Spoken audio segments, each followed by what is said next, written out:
Bismillahirrahmanirrahim. Assalamualaikum warahmatullahi wabarakatuh.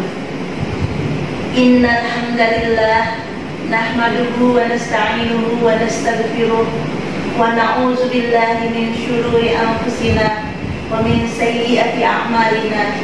May yahdihillahu fala mudilla lahu wa may yudlil fala hadiya lahu.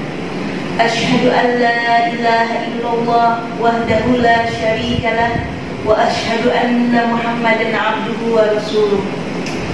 Rabbi shrah li sadri wa yassir li amri wahlul 'uqdatam min lisani yafqahu qawli, amma ba'd. Pertama-tama, marilah kita sampaikan rasa puji dan syukur kita kehadirat Allah Subhanahu wa ta'ala, Tuhan semesta alam, atas rahmat dan hidayah serta nikmat yang tak terhingga diberikan kepada makhluknya, sehingga kita dapat berjumpa bulan Ramadan yang kita rindukan ini tanpa halangan sedikit pun dan dalam kondisi sehat walafiat.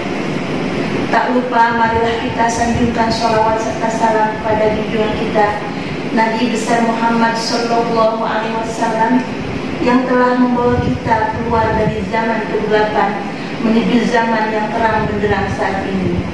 Semoga kita diberikan syafaatnya pada yaumil akhir kelak. Amin ya rabbal alamin.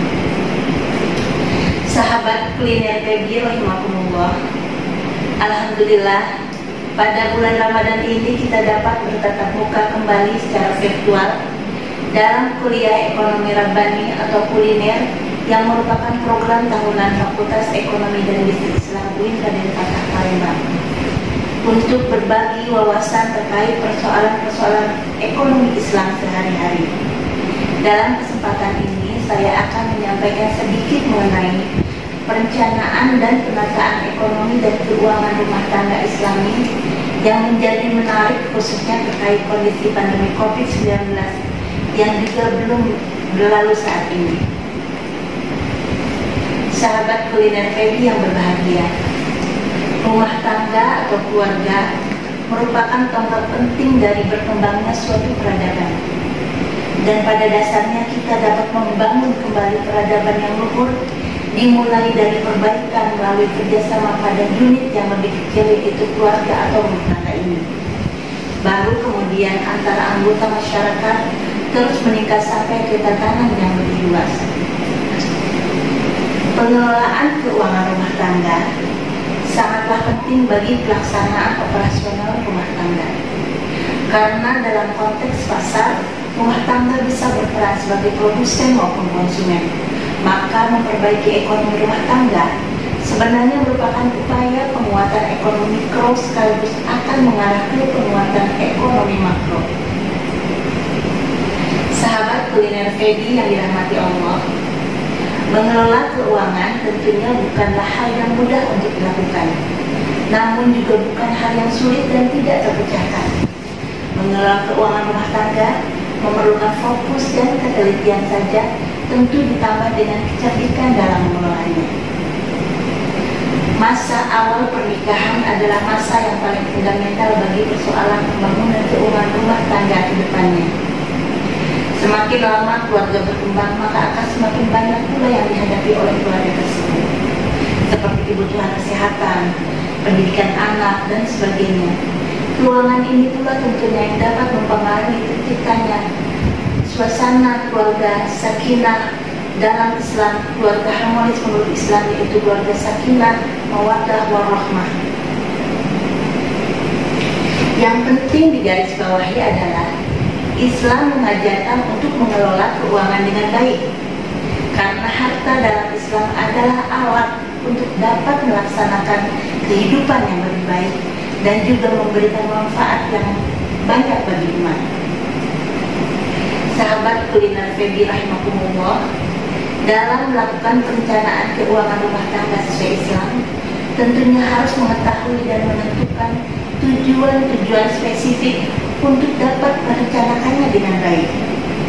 Segala sesuatunya tentunya berasal dari tujuan. Tanpa mengetahui dan merencanakan tujuan, maka hal tersebut menjadi sia-sia. Berikut adalah tujuan-tujuan dalam keuangan keluarga yang harus dipahami. Tujuan pertama yaitu mencapai kebutuhan jangka pendek. Tujuan ini berarti keluarga harus mampu mencapai kebutuhan-kebutuhan yang berada dalam jangka pendek atau keseharian rumah tangga. Hal ini seperti kebutuhan sandang, pangan, papan, kesehatan, pendidikan, dan sebagainya. Kebutuhan jangka pendek ini wajib dilakukan keluarga untuk dapat hidup sejahtera, layak, dan produktif melakukan kegiatannya sehari-hari. Tujuan yang kedua adalah mencapai kebutuhan jangka panjang. Keuangan keluarga pun harus dapat mencapai tujuan jangka panjang. Tujuan jangka panjang menjawab hal seperti dana pensiun, dana pendidikan anak di masa depan, investasi, dan lain sebagainya. Dengan menjawab kebutuhan jangka panjang ini, maka keluarga lebih bersiap diri dan mempertimbangkan penghasilannya tidak habis hanya untuk masa kini atau kebutuhan praktis saja.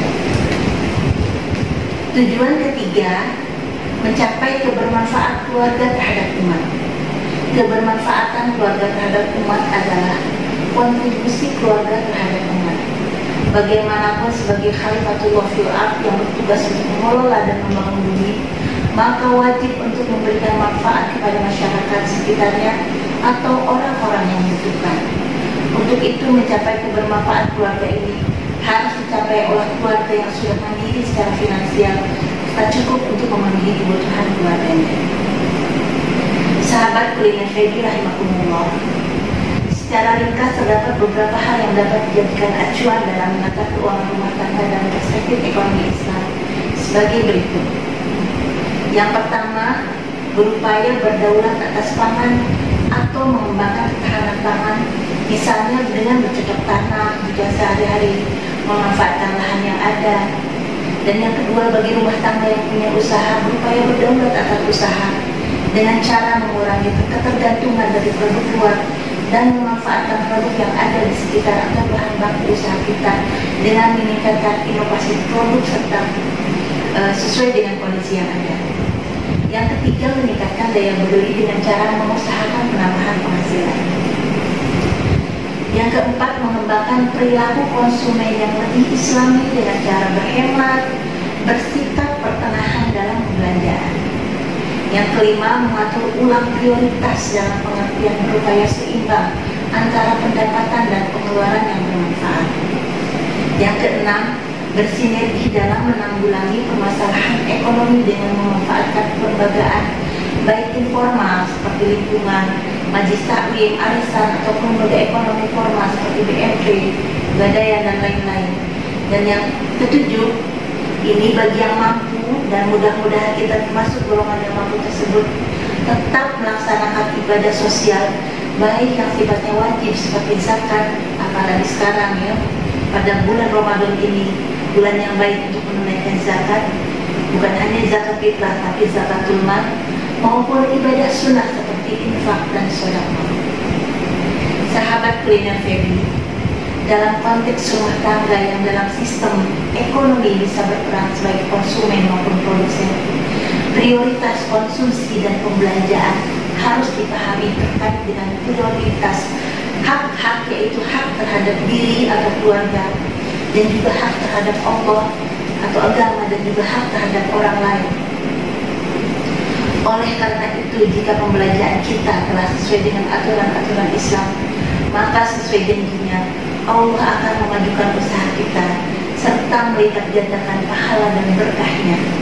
Bahkan Allah akan memberikan kelebihan hasil usaha agar kita dapat menyimpan dan menabungnya untuk menjaga datangnya hal-hal yang tidak terduga atau untuk menjaga kelangsungan hidup generasi yang akan datang.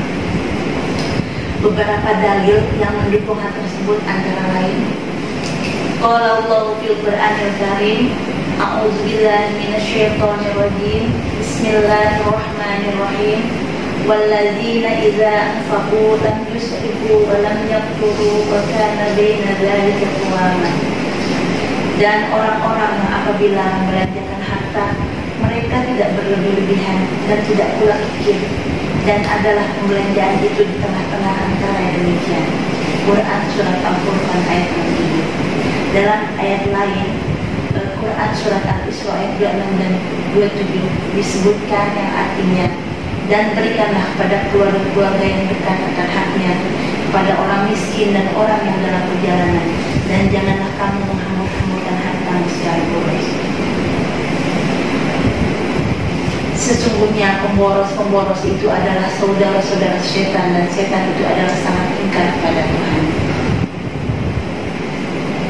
Sahabat kuliner Feby yang dimuliakan Allah, demikianlah sedikit mengenai perencanaan dan penataan ekonomi dan keuangan rumah tangga Islami yang dapat saya sampaikan pada kesempatan ini. Semoga dapat bermanfaat bagi kita semua dan dapat kita aplikasikan dalam kehidupan sehari-hari. Lebih dan kurangnya mohon dimaafkan. Yang benar datangnya dari Allah Subhanahu wa Ta'ala yang Maha Benar, dan apabila ada salah, khilaf atau keliru itu datangnya dari saya pribadi sebagai manusia biasa yang tidak pernah luput dari salah, khilaf dan dosa. Akhirul kalam, wallahul muwaffiq ila aqwamit thoriq. Wassalamualaikum warahmatullahi wabarakatuh.